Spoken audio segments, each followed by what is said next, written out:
what advice would you give? Like the top three advices you'd like to share with people who are building their careers in this professional world? What should they keep in front of them always? Discipline, right on top. Commitment to whatever you're doing, and curiosity for learning new things all the time. Discipline, commitment, curiosity. These are the only three propellants that will help you get into outer space. By outer space, I mean leadership positions in the next 10, 12 years.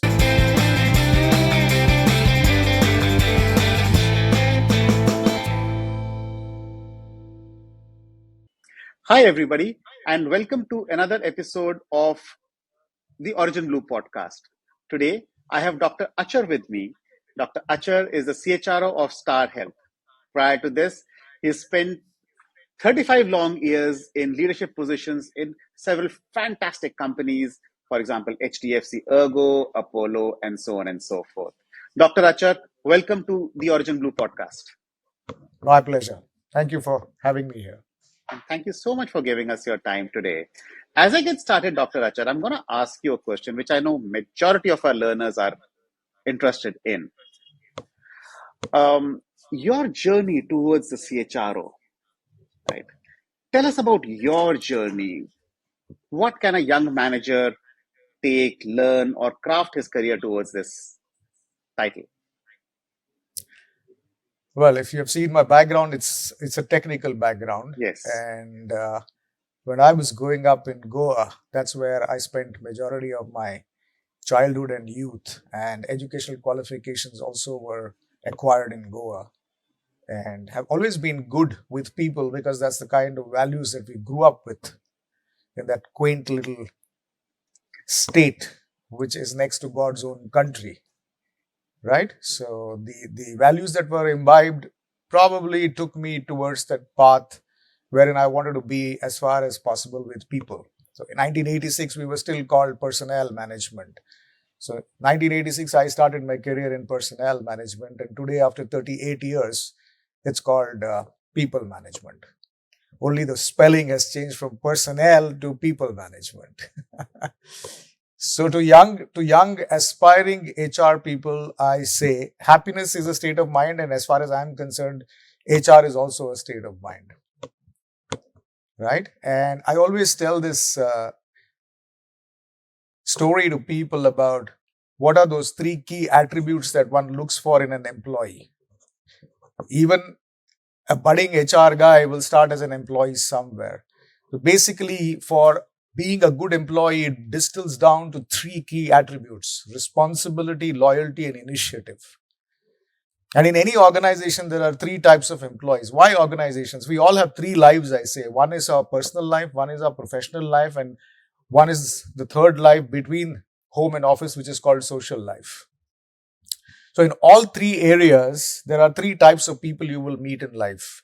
One is those who make things happen. The second is those who watch things happen. And the third is those who wonder what happened. And I ask everybody, which category of people or employees do you want to belong to? That's your decision. So to all budding HR folks who will be listening to the podcast, I have a few things to tell them. During my PhDs, I have 3 PhDs.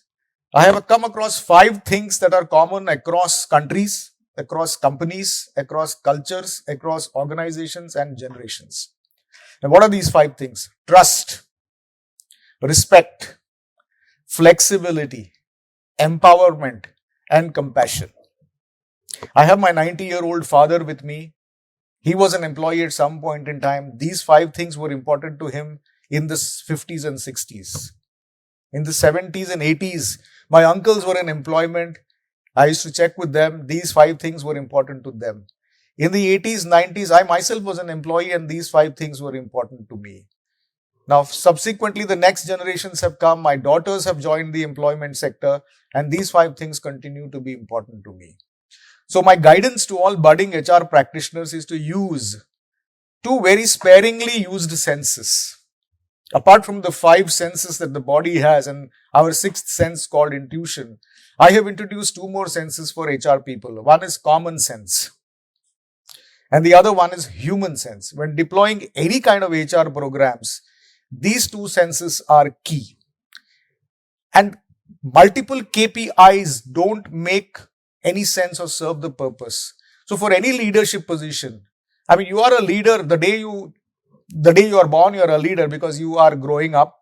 You show leadership skills at home, you show leadership skills in the society, and you definitely have opportunities to show leadership skills within the organization. So always focus on three things. One is capacity building. Build your own capacity and that of the team and of the organization. Your own capability, that of the organization, and the society where you live. And third, of course, is culture building. So these three things, if taken care of, and as an HR professional and as a human being, everybody's passion, purpose, and panache, particularly in HR, should be to make a difference to people's lives. So that would be my 2 cents to budding HR folks. And I was just yesterday browsing through Facebook and suddenly came across this clip from the Ramayana, wherein this scene talks about Rama and Lakshmana talking to Ravana during his last moments. And Rama asks Ravana, what advice would you like to give me? So Ravana says, on the evil side, I can give you a lot of advice. But on the good side, I have only one thing to tell you. And he says that in Hindi. किसी भी काम करने के लिए दया, प्रेम और परोपकार चाहिए. So compassion, love and selflessness is good for humanity, and that is also good for the organization and for the home. So that would be my advice to all the people who are starting up in the corporate rat race. My God. A lot of very fantastic elements right there itself. And I'm going to just repeat them so that I have grasped them a little better. The last elements that you started off was empathy, compassion, very important. So make sure you build a lot of that in to be on the good side of anything, right? What you also highlighted were the 3 C's, which is capability, capacity, and culture in the right way, correct? And before that, what you alluded to was also a lot of fundamental values of people, right? Which is around trust, respect, flexibility, compassion towards the organization, people, so that you can become a better professional overall. Is that fair? Correct. Absolutely. And what I really loved is your perspective from the 1980s to right now, while it's been more than 35 years. But what I'm hearing from you is, while the spellings may have changed, while the consultants might have brought in all the new jargons and we might rebrand anything in whatever way, the fundamental need of people in business will always remain. And the Yep. fundamental need to make sure that people contribute better to business will always remain. Agree. Absolutely agree. It's very interesting. Very interesting. I am bursting with questions at the moment, and Sure. Go ahead. I'm very curious about a few things. Um, 3 PhDs.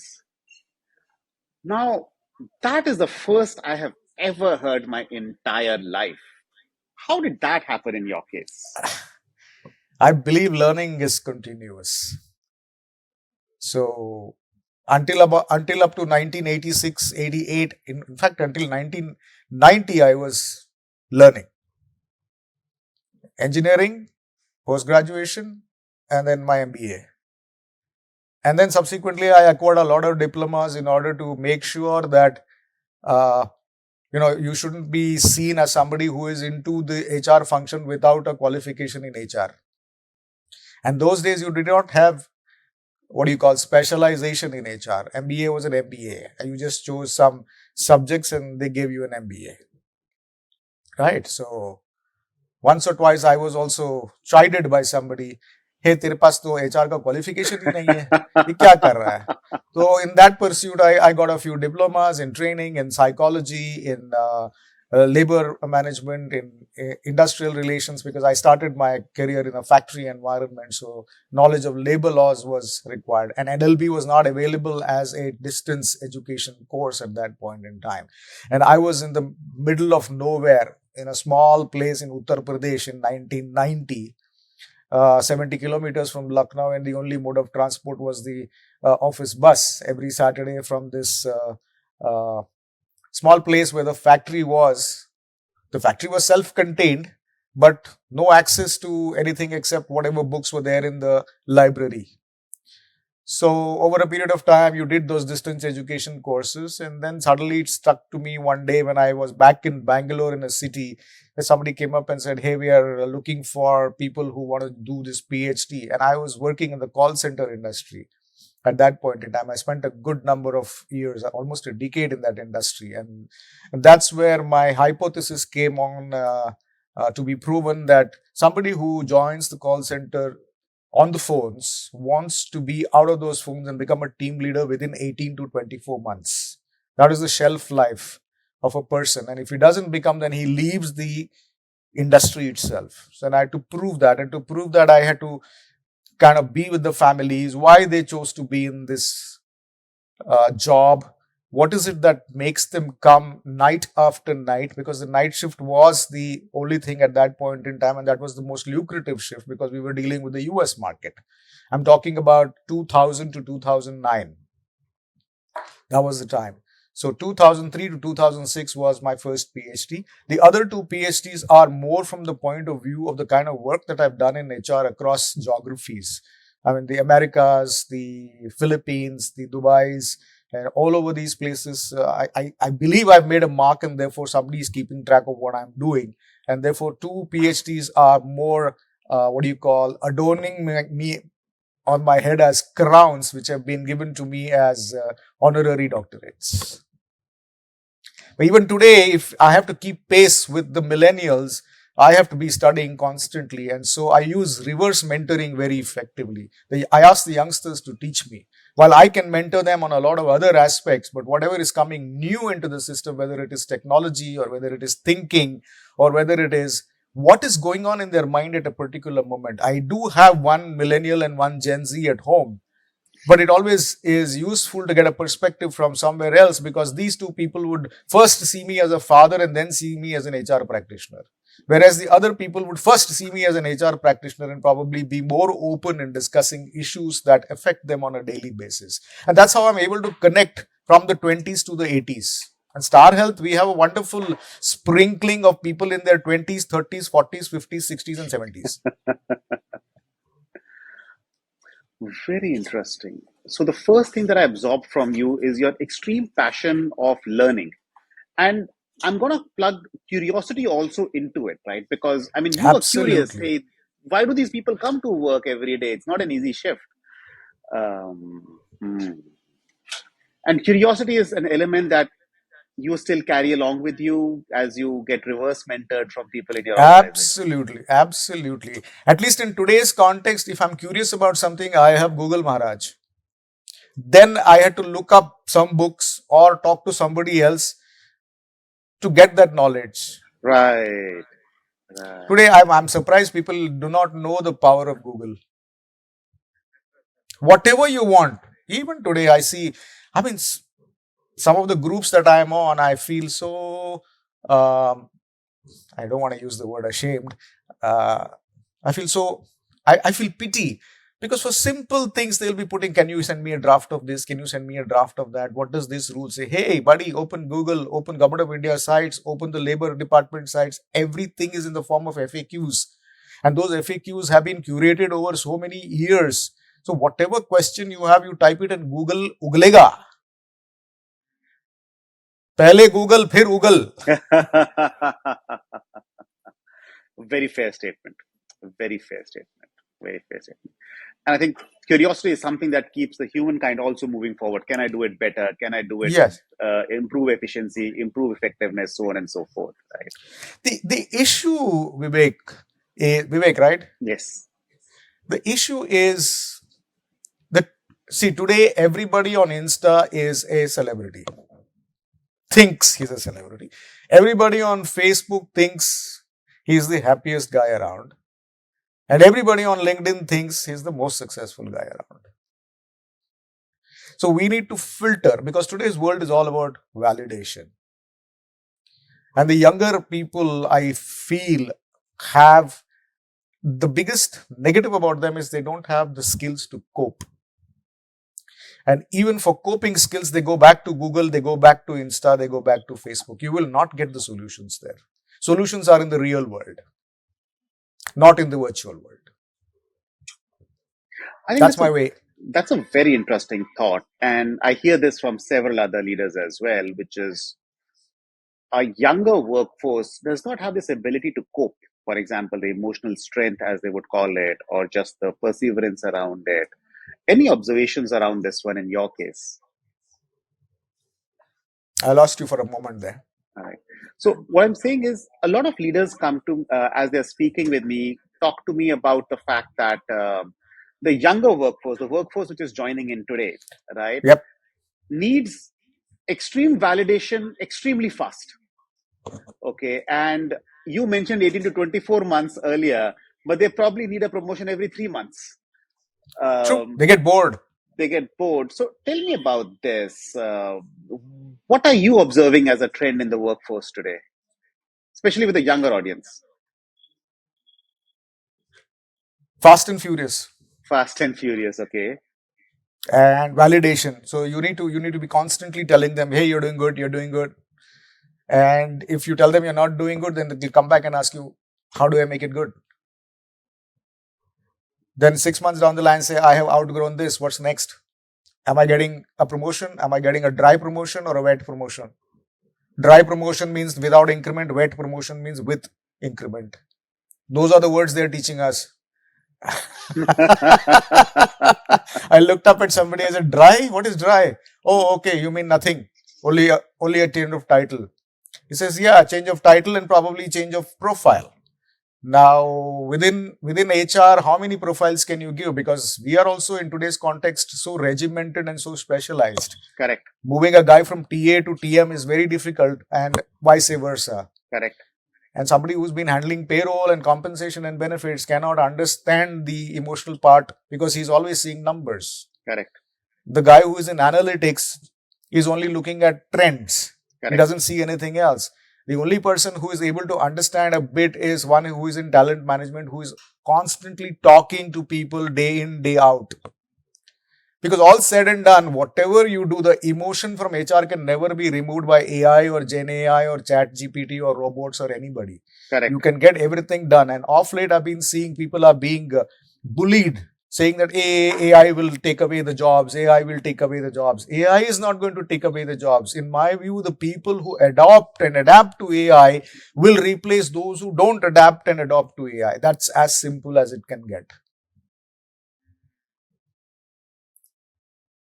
So the more a person is able to adapt to the newer technology, the better it is for them. And we don't have to fight it. We don't have to live in a world away from it. We just have to use it as another car or another motorcycle that gets Yes. us to our work faster versus perhaps the Yes. way somebody 40, 50, 60 years back would be doing, which is walking to the work. Yeah, I mean, even today it's the same. I remember in 1987, 88, when I joined in HR or early 90s, resumes used to come through post. Yes. Yes. And we used to sift through them, looking through all the pages and then put everything in writing, and then a call would go and then the guy would come all the way from wherever for an interview in person. Correct. And then we would make an offer then and there, because then even the telephones were not there. Correct. I'm talking of the early 90s, where telephones were also not there. I remember that because I waited 15 years for a BSNL connection to come home. And it came home, we celebrated it, and within 15 minutes it stopped working. Today, in 15 minutes, you can activate your phone and call anybody, anywhere, anytime, anyhow. True. Right? And your phone is so good that even if you remember something sitting on the pot, you can immediately make a note of it, because it has that capability of putting it in that to-do list. From there, we have come to today, wherein AI kind of parses the resumes, looks at the keywords, and then spits out, okay, 1, 2, 3, 4, 5 are suitable. And you have to look at only 5 rather than looking at 50. So it has changed so much. I still remember in the 80s and 90s, technology used to go faster and people used to go behind that. We used to follow technology. Today, technology is following people. I mean, I always keep in one of the earlier podcasts, I had said, if given a choice in today's context, our youngsters would want a lighter in the iPhone and probably a pouch of whiskey, the hip pouch. Correct. That those are the only two things that the iPhone cannot do. It can do everything else. Very So interesting thought. that's the kind of generation we're dealing with, and you can't be telling them, you have to clock in at 9 o'clock in the morning. You cannot leave before 6 o'clock. And some of them come back to me and say, our creative juices start only after 11 in the night. What do you want to do about it? I agree. So keep our offices open, or still better, let them work from home. Let them work from anywhere. Let them work from any remote corner of the country or the world. As long as they are able to deliver, what's your problem? But then for that, all the generations in the organizations have to come to the same level of thinking. And I'm sure all of them have this issue at home because all of them have children of different varying ages. The people in the 50s may have the millennials, people in the 60s may have the Gen Zs, people coming now will have the alpha, beta, gamma, theta generations coming across. I always call myself the guy who has come from the analog world into the digital world. My grandson is 3 years old. He's only a digital world. And the children being born today are going to be only in the AI world. So even their playing will probably become virtual. They put on that whole gear and start playing. So he's adept at using the iPhone. There are some things that a 3-year fellow does that I or my wife or even my daughters will not understand what this guy is up to. Because he's seen some button there, he presses that, he knows where that will go. We don't know. Except for the password, he does everything else because he still doesn't know numbers. So if that is going to be the cradle, then you imagine what the state of affairs would be when they come to work. Correct. They just don't like paper. Everything has to be on the phone. So they don't want attendance, they want flexibility, they want compassion, they want trust, they want respect. There you go. Trust, respect, flexibility, empowerment, compassion. Common. Points. Very fair points. Now, there are a lot of thoughts that spark with this conversation, and I hear you completely. Um, what challenges do the organizations therefore face? And every organization is built up of layers of different generations who kind of come together, right? What challenges do organizations therefore face? And in your opinion, what does leadership need to do so that it builds a sustainable organization for the future? Shed the inertia. Shed the inertia. That's it. Change as per the requirements. I always tell them the story of the eagle, which the eagle has a span of 70 years. But at age 40, it has to go through a very painful transformation lasting 150 days. Once that transformation is done, it'll even hit its beak against the rock and break it and wait for the new beak to grow so that it can then pluck its talons and its feathers, which have grown old. And then they say the eagle takes its flight of majesticity for the next 30 years. True. So you have to change. Change is the only constant. Change is inevitable. True. So you have to change, and HR has to lead that change. That is why I'm saying capability building, capacity building, culture building. Everything comes into that because change management is already embedded in those three things. So what are you going to do for these guys who are very, very interested and curious about learning new things? Why do you want to only restrict people to a particular function? If you are seeing a great guy having great human skills in other departments, why don't you give him a movement into HR so that he learns? So the government organizations do a much better job at this because they keep rotating people through all and you get a rounded personality at the end of the day. What is happening in the private sector is that you are slotted. You're a marketing guy, you continue to be a marketing, you'll die a marketing guy. You're an HR guy, you'll die an HR guy. Why can't an HR guy become the business guy? He can, if he has the skills. But then there has to be an interest from the other side as well. People kind of tend to sit in their comfort zones after a certain amount of time, and to give them a kick on the backside becomes that much more difficult because they are firmly entrenched and say, this is what I want to do. So that interest, that curiosity has to be from within. Today, I call myself more a business guy than an HR guy because I'm involved in all aspects of the business. Although I run the HR for the organization, I am with all the business heads trying to understand. And one of the things I have in my favor is I've been in this industry for 15 years. I don't think there's any CHRO in health insurance and healthcare who has been CHRO for 15 years. From 2009, I've been there. I don't want to say I've been there, done that. No, every day is a new learning. Health insurance is a very hard sell, extremely hard sell. You cannot, frighten the guy and sell insurance. कल तुम्हें heart attack हो जाएगा, आज ले लो. नहीं नहीं नहीं, ये हो सकता है. And then you always compare your premiums with LIC. पैसा कब वापस मिलेगा? Correct. We are a fatalistic society. हम खाते पीते घर के हैं, जो भी होगा बगल वाले को होगा. It doesn't work like that. Only when it comes and hits you, you understand the importance. But the sad part, Vivek, is that 68 to 70% of our population is still out of pocket. And we are one hospitalization away from getting into poverty. Correct. Depending on what the cost is. Today, a simple heart attack will cost you not less than 3-5 lakhs. A kidney transplant will cost you 25 to 30 lakhs. A lung or a heart transplant will get into crores of rupees. किसके पास है इतना पैसा? Only the top 1% will probably be able to afford without insurance. So I'm not saying the government is not doing its bit. It's doing its bit for the 35% of the population, but 65 is still out of pocket. Yeah, I keep telling people, the first question I ask whenever I talk to a set of new inductees is, how many of you have your own health insurance policy? The number of hands that go up is abysmally low. In a class of 70, the maximum I've seen is 11. You working for a health insurance company, still you don't have a health insurance policy. Or a company degi. Then I use what Mr. Narayan Murthy says, love your job, not love your company. You never know when your company will stop loving you. And I have seen people leaving organizations saying, 15 दिन मेरे को rest लेना है, next company I will sign up for the corporate policy, and in those 15 days, disaster has hit. All life savings gone. Correct.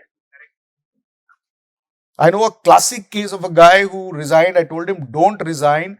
You spend your notice period. His wife was pregnant, ready for delivery. He said, no, I'm going. 3 days after he left the organization, we cut off his corporate insurance policy. He didn't have private. The baby went into a complication and he had to sell all his stocks worth 25 lakhs to save that baby. And 3 months down the line, he came back to the same organization and comes back and touches my feet and says, Sir, आपने जो बोला था सही बोला था. अब ले लिया हूँ. देर आए दुरुस्त है. This is what is exactly happening. Even as of yesterday, to be honest with you, I was looking up at my own, health insurance coverages. God knows what is going to happen in the next 5-10 years, yeah. And all the bad things as far as health is concerned happen only after 60. That's when you've lost your corporate cover. We don't realize that. If anything happens between 20 and 60, okay, company will still save you, but they will also save you only to a particular extent. Because we have to deal with 15,000 employees. We can't focus on one. Correct.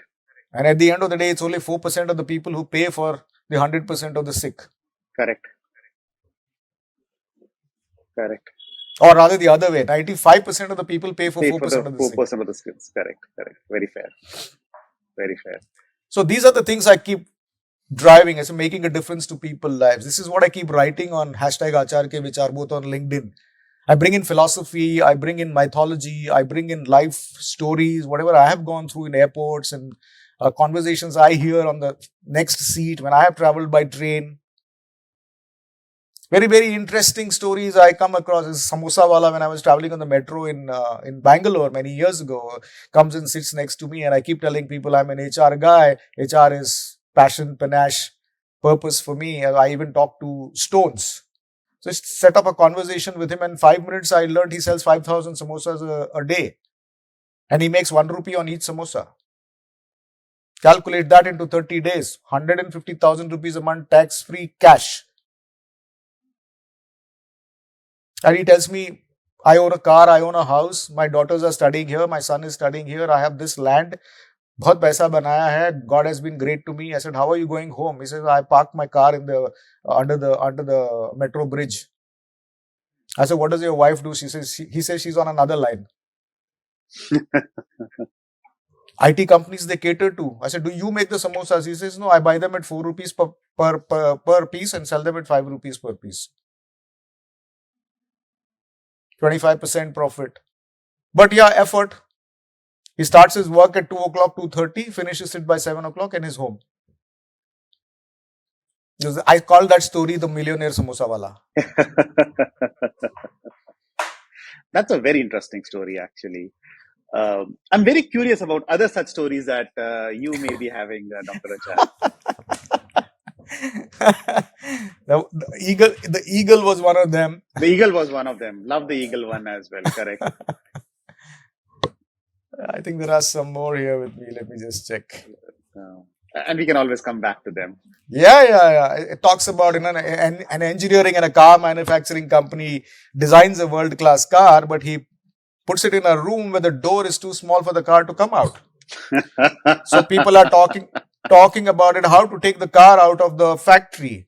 So there's a security guard in the background who's watching things happen. Somebody says we'll scrape it through. There'll only be a dent or a scratch. The painter says we'll paint it.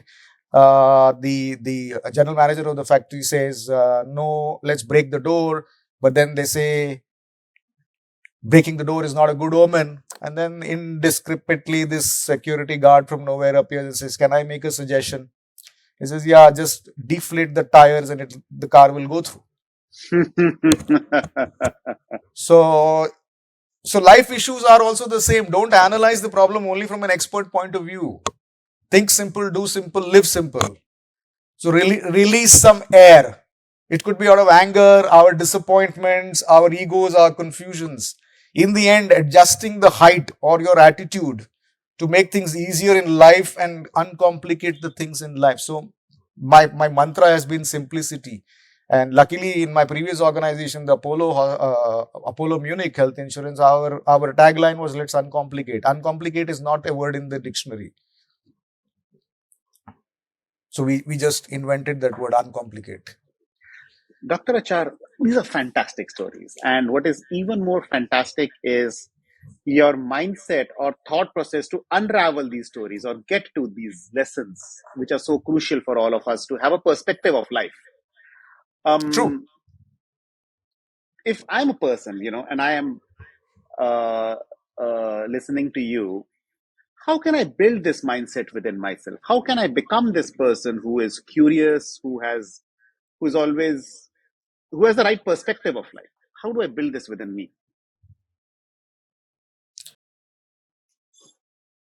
I call it induction. Okay. See, magnetism happens because of induction of two poles. Yes. Which are not the same. Yes. Like poles will repel. Yes. Opposite poles will attract. Okay. So, over a period of time, you need to be in that position of a shishya. I was in that position because I've had some fantastic managers who have shaped my career. Okay.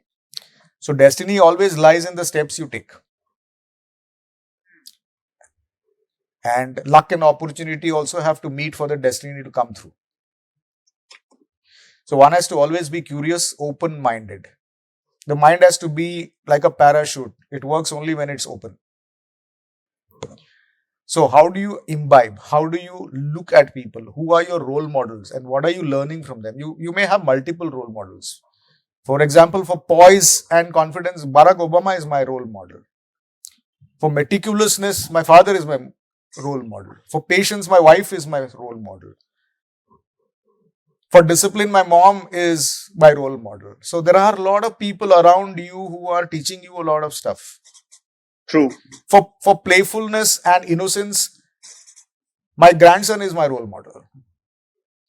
True. So there is learning everywhere. For love, for unconditional love, both my dogs are my role models. You do anything to them, they'll come back and lick you and wag their tails and cuddle with you. You give them a stern warning, don't do this. 2 minutes later, they are with you. Unconditional. So, can that learning also be unconditional? Only if that learning becomes unconditional can you imbibe all those good things in life. And of course, you need to have good mentors, good managers who will guide you. That is why I said leadership succeeds. And I told you the Ravan story, which talks of three things. अच्छा काम तभी होगा जब दया प्रेम और परोपकार से किया जाएगा. So compassion, love and selflessness. So Compassion, in love, and today's world, how selflessness. many people would be like that? Or they might say, but are they really from the Yeah. heart? Yes, the difference is do as I do versus do as I say versus do as I do. Correct. There are more people who will say do as I say and very less people who will say do as I do. Everybody wants to lead from the front and take away the credit. But servant leadership and leading from behind is catching up soon. And those are the people, because at the end of the day, people don't care what you did for them. People will care how you treated them. That is true. That is true. So if you have the same yardstick from the CEO to the janitor, then you are successful. Then you are seen as a guy, yeah, this guy, अच्छा इस पे भरोसा कर सकते हैं. Correct. And bharosa or trust is not something that used to happen 40 years ago. My father trusted one guy and he trusted him for life. Today, you cannot do that. Every time it is a moment of truth. This time I've trusted you. I'm hoping you will meet my expectations. Again, next time I'm going to trust you this time because I trusted you the last time. But this time again, till you finish that for me, that trust will still be sitting on the fence. Very fair. Very, very fair. Because we are seeing stories 20 years, 30 years with the same person, and then suddenly the guy kills him and runs away. Correct. Correct. So many stories. Relationships are, anyway, it's a two-way street. That's why I keep telling. I mean, uh, we have 4 generations under the same roof, and my children and grandchildren going forward also will watch everything. My father and mother have been married for 60 years. My father is 90, my mother is 80. I'm 59, my wife is 58. We've been married for 35 years. And my daughter and son-in-law now, they are into their 8th year of marriage already. 9 years in 2024. So it's a two-way street. Again, it's trust, it's respect, it's compassion, it's flexibility. I don't interfere in what you do, you don't interfere in what I do. But we'll tell each other what we do. You have your space, I have my space. Transparency is very important. How do you keep that relationship alive? How do you keep that relationship buzzing? Holds good for a friendship, for any other kind of relationship, for husband and wife to be together, and in an office, a manager and a subordinate to be together, 2 colleagues to be together. It's the same 5-6 words that is binding every single conversation as we speak. Very interesting, but how many of us realize that? Trust is a fantastic word and completely aligned with you. I'm going to bring trust in an organization context, Dr. Achar, right? Yeah, And every place I go, everybody says trust is a founding block, trust is a founding block. But at the same time, you have people who are working not to do the work, but just to try to please the manager. correct? Okay, or be seen by the family head of the business or the top leadership of the business, not to do the work or not to serve the customer, but just to please somebody else. कि देखो मैंने कर दिया, right? I also see stories around this new term, for example, moonlighting coming into play, right? You also start hearing a lot of stories around, oh, okay, I am very open to giving people flexibility, but if I give people flexibility, how do I know that they're not misusing the flexibility? Right? How do I know कि मेरे को बोल रहे हैं कि they're out on a street or outselling the customers but not doing so? Therefore, I have to put all these checks in place. When you look at the millennials, when you look at the newer generation, when you see the evolving face of the workforce today, right, with Yes, flexibility, with all of these elements coming in, and the need to have trust, which is a two-way thing, as you rightly pointed out. yes. How do you marry all of these things together? I'm very confused in my own mind. You have to trust first to be trusted. You have to trust first to be trusted. Okay. Show your trust. Trust begets trust.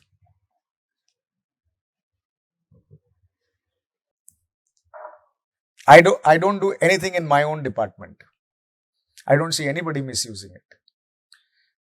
It's not that I'm laissez-faire, but I know exactly who's doing what and for what purpose.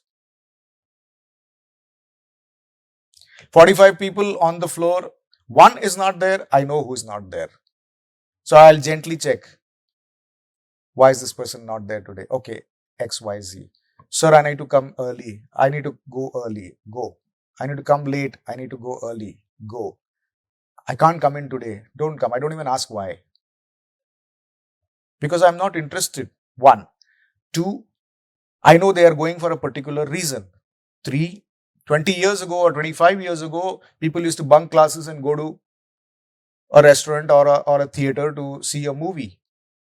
Today, everything is inside the house. Where do you have to go? Either you'll be at home, or you'll be in a mall, or you'll be in office.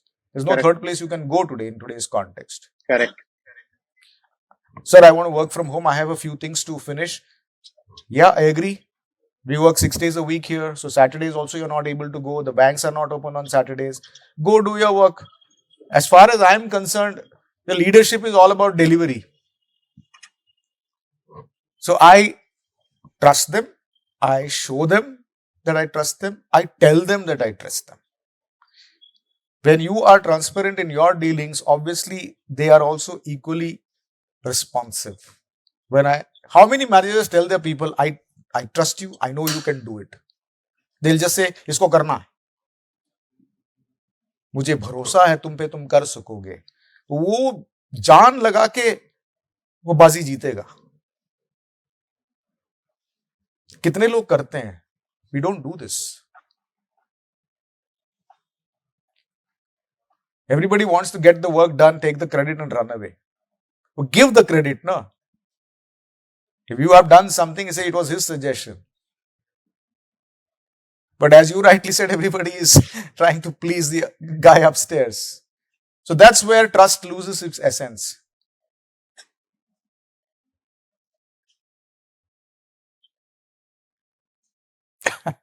Set some other thinking going on. No, I think this is very fair. And what I'm hearing from you is you have to give trust. Right? That's the Yes. first principle of leadership in a new age. Yes. And what is very interesting is while we might call it leadership in the new age, it is actually a timeless principle of leadership. Absolutely. It's not a change of leadership, right? The more trust you give, the more you get it back. 100%. No two thoughts. And the expression of trust is equally important. For example, I trust you.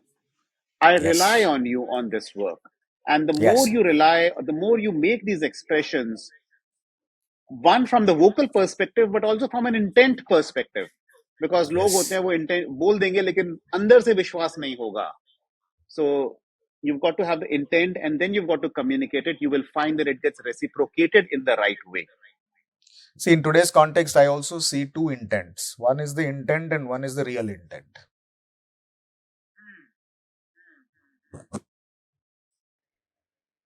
यहाँ का intent अलग, यहाँ का intent अलग. Very fair. Right? Simon Sinek says, "Na, leadership is not about being in charge.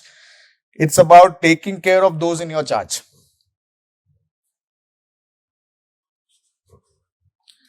As leaders, you need to create more leaders. So we don't need a title to lead. We don't need a title to lead. We just need to care. People would rather follow a leader with a heart than a leader with a title.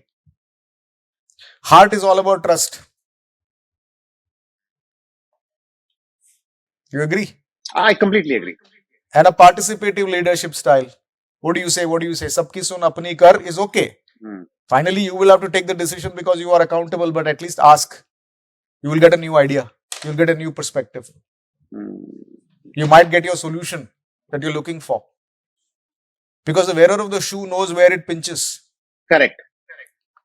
So without even asking that question, you are trying to take a decision without knowing what a shoe pinch is. The wearer know where the shoe pinches. Dr. Achar, I'm going to pick up on this one a little further with you. Okay. Okay. Um, you've been involved in people for such a long period of your career, 35 years Mhm. and above, right? And I can see that not only do you have a perspective on HR as a function, you have a perspective on business and life in its entirety, right? What would the top three most challenging people issues be as you look ahead, as you look to the organizations? The top three most important people challenges, right? Not HR challenges, people challenges for organizations today and in the future. One is development of skills, Development of skills. because the college degree doesn't teach you anything. That is true. It only gives you a qualification. That is true. But to become a complete person, you have to have that experience of life. So your first manager in your first organization is your most important person in your life, who will shape your career either ways. So choose that manager. But how many of us can get to do it? And I remember a very old anecdote. I was just 25 and just joined the corporate sector in 1990 in this company in Lucknow. And we had a very senior guy who was in charge of the plant. His name was Pukhraj Mittal. I still remember the gentleman, must be in his 70s or 80s. He was the joint president operations. And I was having an issue with the manager in terms of some things which he was not able to listen, and I was kind of getting a little frustrated. So he called me one day. He said, "Come here." He said, "I'll give you two life advices." I said, "Keep your resume always ready. You never know when you will get the next job or when they will ask you for your biodata for foreign travel or marriage." उस time पे computers थे नहीं, so he used to tell me, keep a typed copy or a handwritten copy on the right hand side of your writing desk. And says, the second advice I have for you is you cannot choose two people in this world. One is your boss and the other is your mother-in-law. And very specifically, he told me about the boss. He says the boss either comes before you or comes after you. So you have only two options: adjust or quit. I adjusted for a while and then quit. At that time. This is the 80s. Wow. 90s. Early 90s. 90s. Okay. 90s. Wow. 90s. Good perspective at that time. Yeah. Mm. So talking about putting people above performance, you will have issues with performance, you will have issues with discipline, and you will have issues with commitment. So a leader has to show the way, go the way.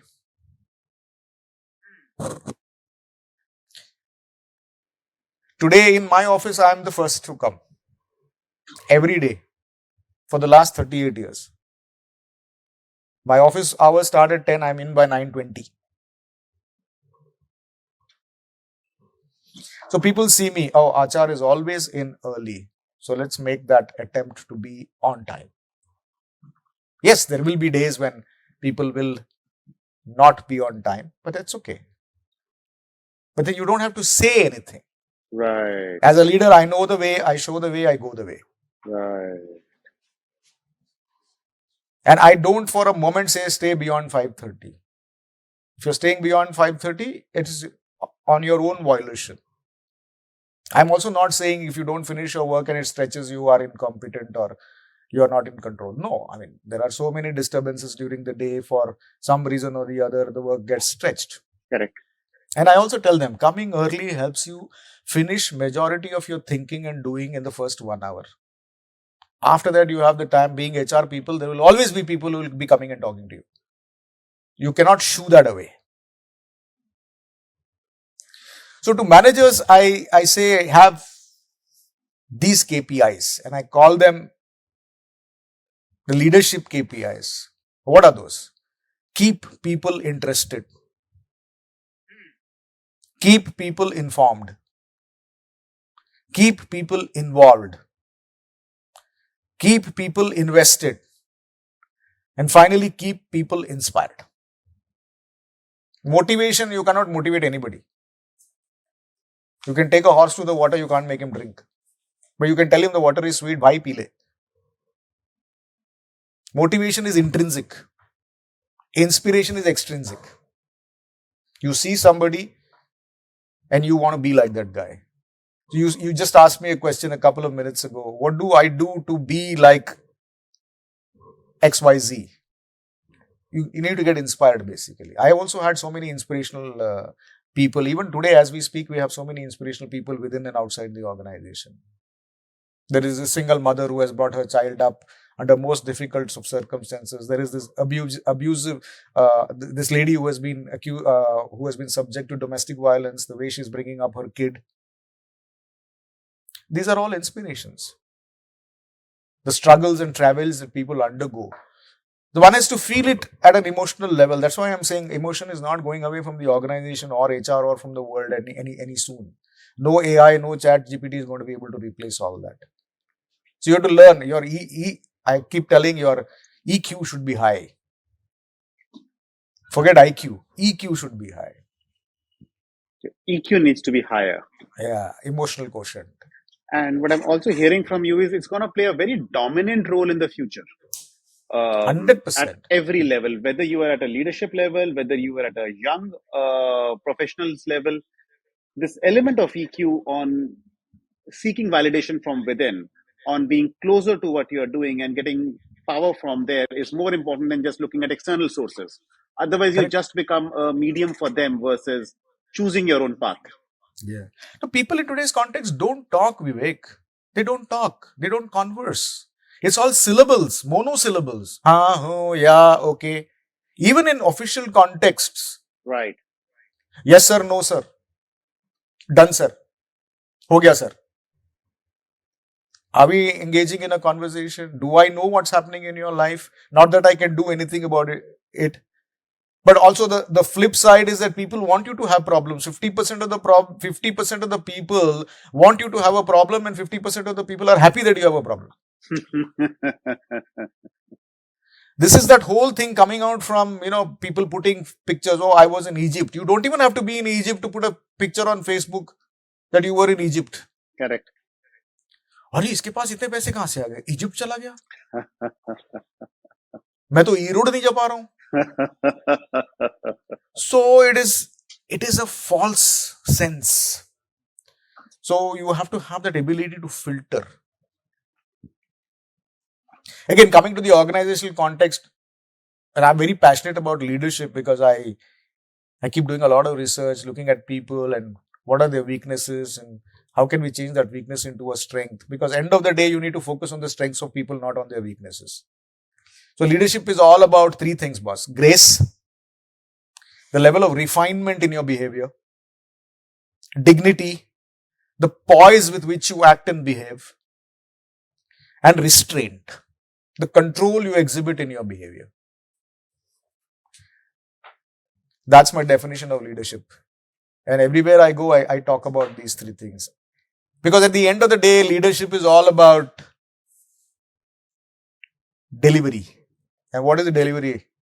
D for drive, E for empathy, L for listening, I for integrity, V for vision, E for energy, R for results, and the Y is the most important because it is you as the leader who will deliver. Right. It is you who is the leader who has to deliver. And it's therefore important for you to elevate yourself up and Yep. not hope that everybody else becomes better so that you can become whatever you need to be. Yeah, it is your job to make them better. It's your job to make people better. Right. Yes, it is your job to focus. What is the full form of focus? Future, opportunities, career, and ultimate success. Future, opportunities, career, and then ultimate success. Right. Right. I think one of the key things I take away from this conversation is a person who wants to be a leader has to start working on himself or herself first. Yes. Improve themselves. And I think I read this somewhere, be the change that you want others to be seeing in. Right. In contrast to what I see a lot is we start complaining, oh, I have got a bad team, I have got a bad customer, I've got a bad manager, I've got an environment which just does not work. So versus that, just look within you. What can you change? How can you bring about a change in yourself? Start trusting others, and the more you will trust others, the better things will become. Absolutely. The environment will echo you back. And if it doesn't echo you back for whatever reasons, have the resume on the left side of your desk, Yep. and that helps. Yep. Dr. Achar, it's been a fantastic conversation. I didn't even realize we've completed 55 minutes of our time together. As we move forward, I've got two things that I want to discuss and close with you before we wrap this one up. I think the first thing I want to double click on is a glass ceiling, right? Uh-huh. A lot of us who grow in a certain function, who build ourselves up after, let's say, mid senior kind of a level, because then the pyramid really gets steep, encounter this thing called a glass ceiling, right? You can't grow up, you are kind of stuck. And that's also a stage in a person's life where family is, your son is in your 10th or your daughter is in your 10th, critical years, early years of college, so on and so forth. What would your advice be to a person who is on a glass ceiling or who's stuck in his career? Growth does not necessarily mean vertical. Growth does not necessarily mean vertical. Okay. Try horizontal, which people will not do because of the ego.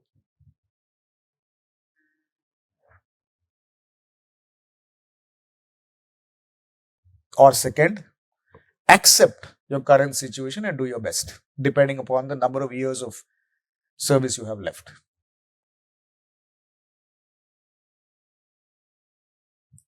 There's a third thing you can do.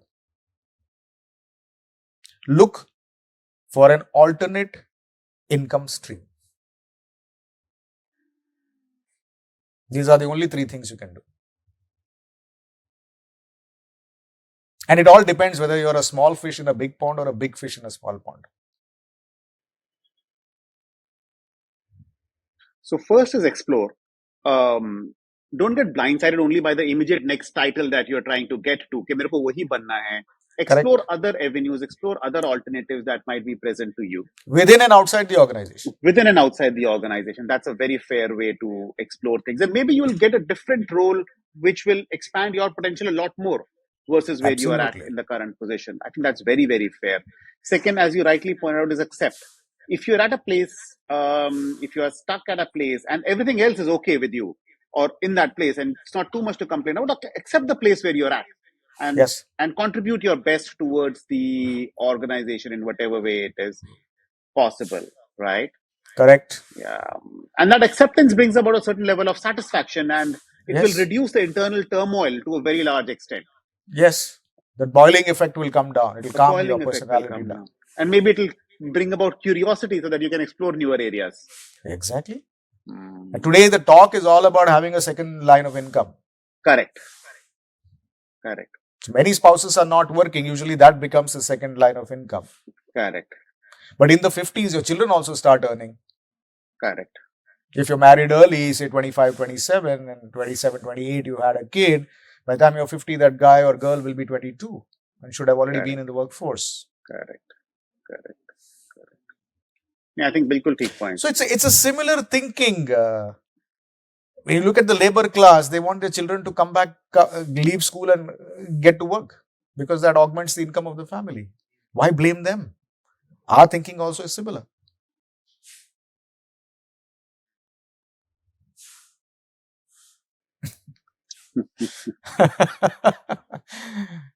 Practicality, reality.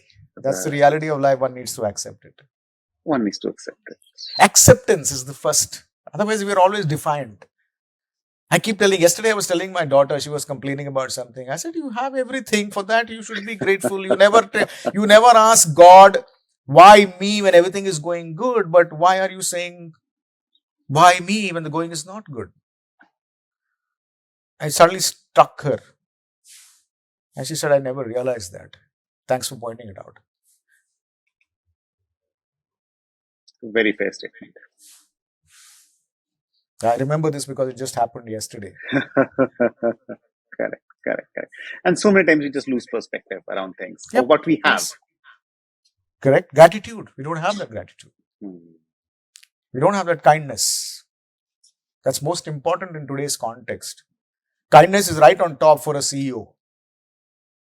But then average shelf life of a CEO is 1.5 years. Because you're always behind numbers, the board is behind numbers, the P guys are behind your Correct. back for numbers. Correct. Correct. So in 1.5 years, he flogs the dead horse as many times as possible. The horse will not get up. He'll put more people to flog the horse. The horse will still not get up. And finally, he'll go. And then they'll bring the new CEO who will again flog the same dead horse.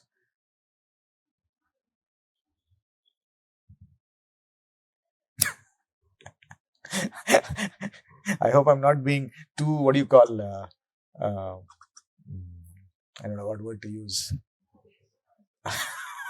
No, I think these are very fair points and these are very important lessons.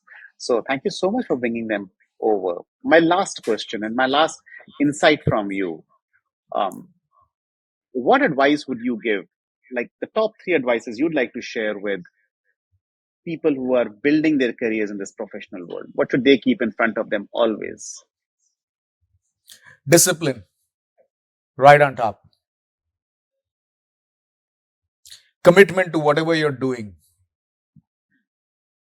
And curiosity for learning new things all the time. Discipline, commitment, curiosity. These are the only three propellants that will help you get into outer space. By outer space, I mean leadership positions in the next 10, 12 years. And if you're looking at the trend, people used to be in their 50s and 60s to be the CEOs. Then it became 45 to 55. And in today's context, it's anywhere between 35 and 45. Going forward, it may be less. You have all the startups which with 16 to 30-year-old CEOs doing great. Some of them are doing great. Some of them have made a mess. That's a different issue. Two sides of the coin. One is head, one is tail. Correct. So discipline, commitment, and Curiosity. curiosity are the three most important pillars that a person can anchor his career on towards becoming a CXO or take on a leadership position in an organization. Absolutely. That is the three things you can teach somebody without even teaching them. Just by seeing you, they'll learn. Just by seeing you, they learn. So it's not something that you can teach. It's just the rhythm of doing that makes people follow and do exactly the way you're doing it. True. And that's where the culture of an organization also starts getting built to a very large extent. Absolutely. Absolutely. So again, as an HR professional and as a human being, my passion, purpose and panache is to make a difference to people's lives. So I keep telling, even if you made a difference to one person's life on a daily basis, you would have touched so many lives. It's also coming from the fact that Apollo's statement, Apollo Hospitals is touching 1 billion lives. So you also learn from these statements that organizations have as their quotations or as their punchlines. For Correct. example, ours is the health insurance specialist, but we are personal and caring. Yes. Star Health. Or Nike, just do it. Just do it. And LIC, Zindagi ke saath bhi, Zindagi ke baad bhi. I mean, it rings a bell. Correct. It makes you feel good. Correct. Fantastic. Lovely. Excellent. Dr. Achar, thank you so much for this time together. I take away a lot of very valuable nuggets from you. I'd like to end on a little pompous note. चीते की चाल, बाज की नजर, आचार के HR और विचार पर संदेह नहीं करते. Fantastic. Thank you so much for sharing this. Thank you. Wonderful talking to you. Likewise.